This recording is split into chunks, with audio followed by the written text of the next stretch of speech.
نفخہ ثانیہ جو ہے، جب دوسری بار سور پھونکا جائے گا، پہلے سور پر تو سارے لوگ بے ہوش ہو جائیں گے جو اس وقت زندہ ہوں گے، اور دوسرے پر سارے جو قبروں والے ہیں وہ بھی زندہ ہو جائیں گے اور باہر نکلیں گے۔ تو اس نفخہ ثانیہ کو صاخہ سے تعبیر کیا جاتا ہے۔ اور یہاں مفسرین نے لکھا کہ اس لحاظ سے بھی اس کو صاخہ کہا جاتا ہے کہ اس میں لوگ چیخ رہے ہوں گے، تو مجازاً اس دن کو پھر چیخنے والا دن کہا گیا کہ حقیقت میں تو وہ لوگوں کی چیخیں نکال دے گی معاذ اللہ۔ تو اس بنیاد پر اس کے ناموں میں سے ایک نام صاخہ ہے۔ یعنی یہ کثرت اسماء جو ہے اس سے یعنی یہ پتہ چل رہا ہے کہ اس کے اندر کتنے امور ہیں اور کتنے اس کے خواص ہیں، کتنے اس کے حالات ہیں۔ وہ ساری چیزیں رب ذوالجلال نے مختلف نام استعمال کر کے مختلف مقامات پر لوگوں کو کی الجھنیں دور کی کہ دنیا میں رہ کر انہیں پتہ چلے کہ یہ دن ضرور آنا ہے اور حساب ضرور ہونا ہے، اور اللہ تعالیٰ یعنی حساب لینے میں یہ جو دنیا کا دن ہے، مثلاً مشرق وسطیٰ کے اندر جس علاقے کے لحاظ سے قرآن نازل ہوا، تو مثال کے طور پر 16 گھنٹے کا نصف جو ہے ابھی نہیں گزرا ہوگا کہ اللہ تعالیٰ سب کا حساب مکمل کر لے گا۔ وَهُوَ أَسْرَعُ الْحَاسِبِينَ، یعنی جتنے مخلوقات ہیں، اربوں کھربوں لوگ، یعنی کوئی یہ نہ کہے کہ لائن بڑی لمبی ہوگی اور میرا تو باری نہیں آئے گی کہ مجھ سے اللہ پوچھے، تو اتنا جلد جو ہے وہ سب کا حساب مکمل کرے گا۔ تو رب ذوالجلال نے یہ قرآن مجید کے اندر اس دن کے بارے میں تعارف کروایا کہ کوئی بھی کسی الجھن میں نہ رہے، اور یہ پھر ایمان بالغیب اس کو قرار دیا کہ سامنے ہو تو پھر کون غافل ہو۔ اس کو آخرت کے دن کو چھپایا گیا، اور پھر ایمان بالغیب کی بڑی شان رکھی گئی کہ جو رب پر یقین رکھتے ہوئے، رسول پاک صلی اللہ علیہ وسلم پر یقین رکھتے ہوئے اسے مان گئے ہیں اور پھر اس سے ڈر کر اعمال صالحہ کی طرف متوجہ ہیں، تو خالق کائنات جل جلالہ نے پھر ان کے لیے انعامات رکھے ہیں۔ 18ویں نمبر پر اس کا نام ہے الطامۃ الکبریٰ۔ الطامہ کہتے ہیں مصیبت کو، الطامۃ الکبریٰ سب سے بڑی مصیبت۔ فَإِذَا جَاءَتِ الطَّامَّةُ الْكُبْرَى، تو یعنی مصیبتیں تو چھوٹی چھوٹی ہیں، مثلا کانٹا چبھ جائے یہ بھی مصیبت ہے، بجلی چلی جائے، چراغ گل ہو جائے یہ بھی مصیبت ہے، اور پھر اس سے بڑی مصیبتیں ہیں، درجات ہیں، مگر اتنی بڑی کوئی مصیبت نہیں جتنی بڑی مصیبت قیامت ہے۔ اس کو پھر طامہ کبریٰ کے ساتھ جو ہے وہ تعبیر کیا جاتا ہے کہ اس دن کے لیے کچھ اکٹھا کر لو، اس دن کے لیے کوئی زاد راہ بنا لو، اس دن کے لیے کچھ اپنے لیے ذریعہ نجات بنا لو، کیونکہ چھوٹی چھوٹی مصیبتوں کا تو بندہ سامنا کر سکتا ہے، اور وہ ایسی مصیبت ہے جو سب سے بڑی مصیبت ہے، تو اس کے اندر جو ہے نماز کام آئے گی، روزہ کام آئے گا، حج زکوٰۃ، اس کی وجہ سے وہ مصیبت جو ہے اس کے ہولناکیاں جو ہیں وہ ٹلیں گی۔ تو اس بنیاد پر طامہ کبریٰ کے ساتھ قیامت کے دن کو تعبیر کیا گیا۔ ان ناموں میں سے ایک نام جو 19واں ہے وہ ہے تنادی، ندا سے، یا قوم انی اخاف علیکم یوم التناد۔ تو تناد ندا سے، تناد آیا، تنادا، اسی سے ہے تنادی، اور اے قوم میں تمہیں ڈرا رہا ہوں یوم تناد سے، یعنی جس دن ہر کسی کو ندا آئے گی، ہر کسی کو بلاوا آئے گا، ہر کسی کا نام پکارا جائے گا، اور مختلف مواقف ہوں گے، یعنی مختلف میدانوں میں حاضری لگے گی، مختلف جگہوں پہ کھڑا کیا جائے گا، تو ایسا کوئی بھی نہیں کہ جو کسی شمار میں نہ ہو، جس کا کسی لسٹ میں نام نہ ہو، جو کہیں سے مس ہو گیا ہو۔ یعنی اتنے مقامات ہیں حاضری کے، کہیں باپ کے نام سے، کہیں ماں کے نام سے پکارا جائے گا، کہیں اس کے جو مختلف شعبہ جات ہیں اس کے لحاظ سے، کہیں اس کے دوستوں کے حوالے سے، تو کہیں جو اس کا دنیا میں امام تھا اس کے لحاظ سے، اور بالخصوص اپنے اپنے انبیاء علیہ السلام کے لحاظ سے۔ تو اس بنیاد پر یہ دن تناد کا دن ہے، ندا کا دن ہے، اور حاضری کا دن ہے کہ جس میں بار بار مختلف مواقف، مختلف میدانوں کے اندر مختلف جہات سے حاضری لگے گی، نتارہ ہوگا، یعنی کوئی بھی کہیں چھپا نہیں رہے گا کہ اس کا کوئی ریکارڈ نہ ہو، اس کی کوئی آواز نہ دے،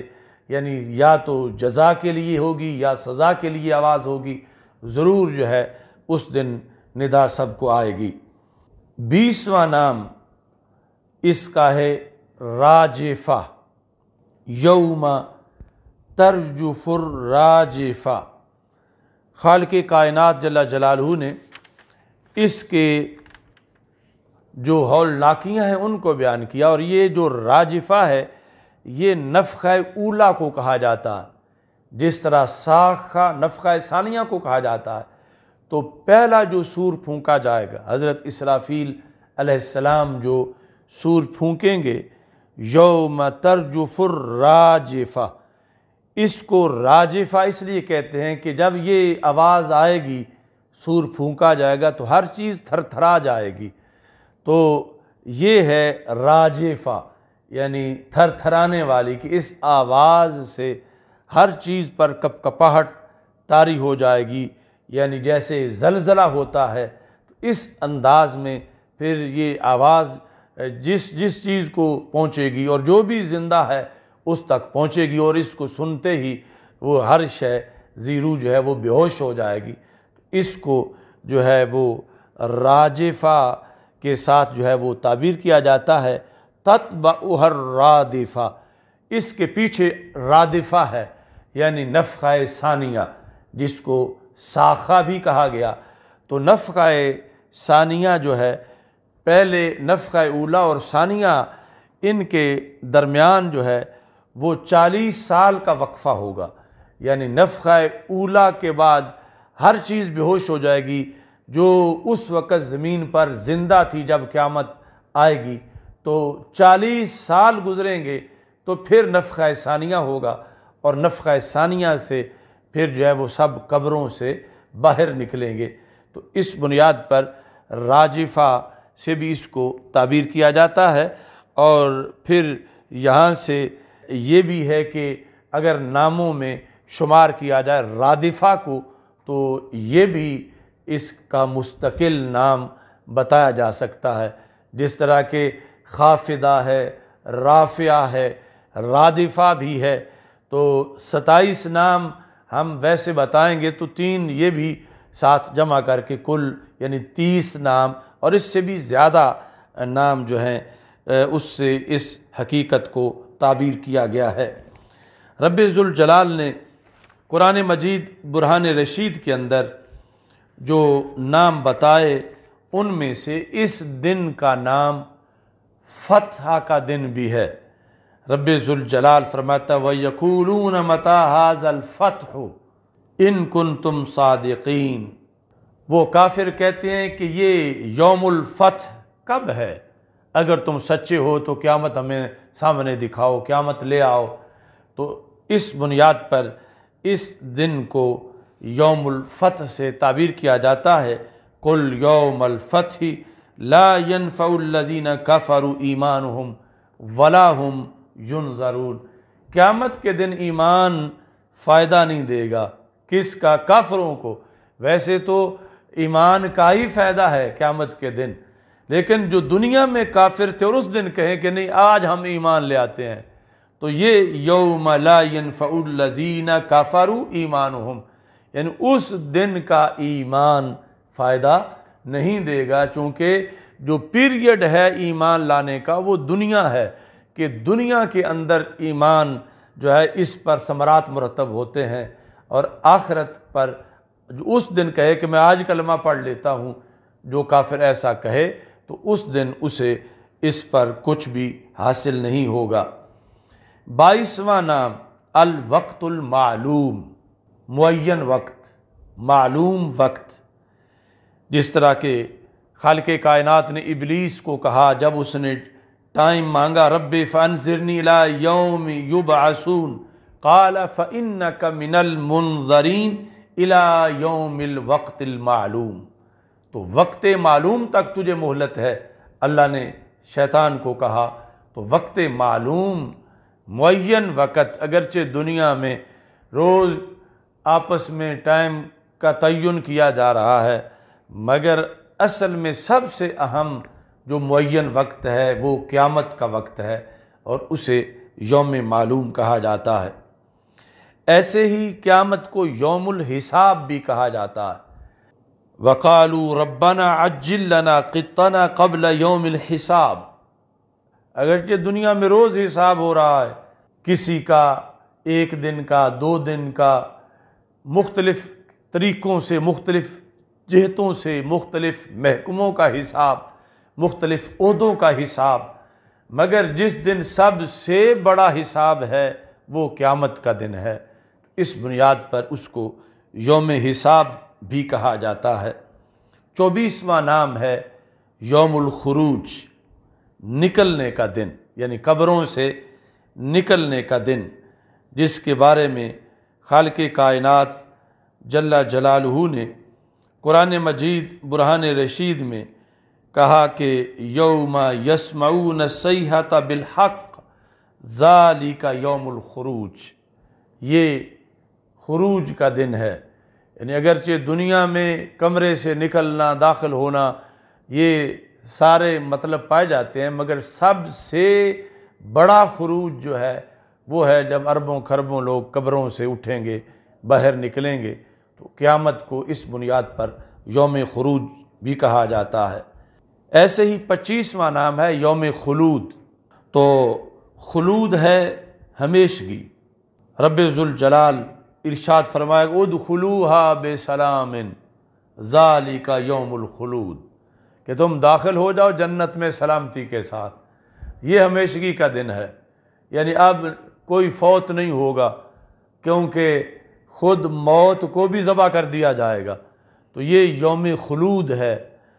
ادھر جو کفار ہیں وہ جہنم میں ان کے لیے خلود ہے، اور مومنین جو ہیں ان کے لیے جنت میں خلود ہے۔ 26ویں نمبر پر نام ہے موعود،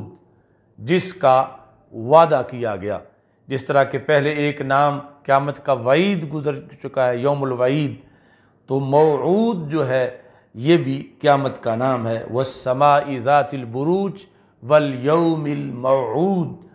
جس دن کا وعدہ کیا گیا ہے کہ نماز کا ثواب ملے گا، روزے کا ثواب ملے گا، جس دن کا وعدہ ہے کہ مظلوم کو ظالم سے حق لے کر دیا جائے گا، جس دن کا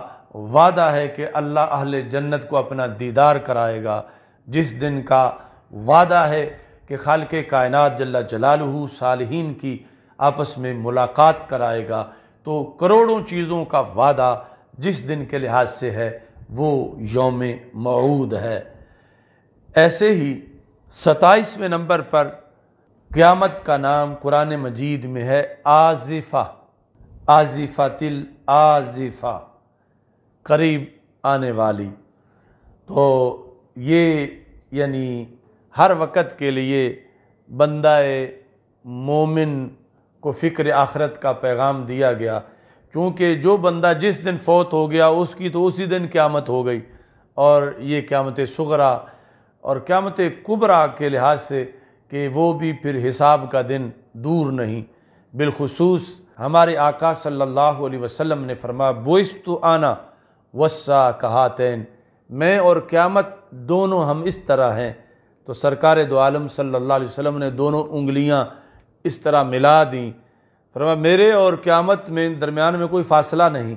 مطلب یہ کہ انبیاء علیہ السلام کا سلسلہ صدیوں سے جاری تھا، اب میرے بعد کوئی اور نبی نہیں، بس میرے بعد قیامت نہیں آنا ہے۔ تو اس طرح یعنی اقتربت الساعہ وانشق القمر کہ قیامت قریب آ گئی ہے۔ مطلب یہ ہے کہ جتنا حضرت آدم علیہ السلام سے دور تھی، جتنا حضرت نوح علیہ السلام سے دور تھی، جتنا باقی انبیاء علیہ السلام سے دور تھی، اب اتنی دور نہیں رہی، چونکہ آخری نبی تشریف لے آئے ہیں رسول اکرم صلی اللہ علیہ وسلم قیامت کے ساتھ ملے ہوئے ہیں۔ تو اس بنیاد پر یعنی یہ قرب والی چیز ہے اور قریب آ چکی ہے۔ یہ قرآن مجید برہان رشید میں 27 نام جو تھے، اور اس کے علاوہ چند کی طرف بھی ہم نے اشارہ کیا کہ یہ قیامت کے دن کی ایک گویا کہ پہچان ہے، ایک تعارف ہے، اس دن کی ایک ہسٹری ہے، اس دن کے بارے میں ڈاکومنٹری ہے، اس دن کے لحاظ سے معلومات ہیں اس میں کہ کیسا ہوگا وہ دن اور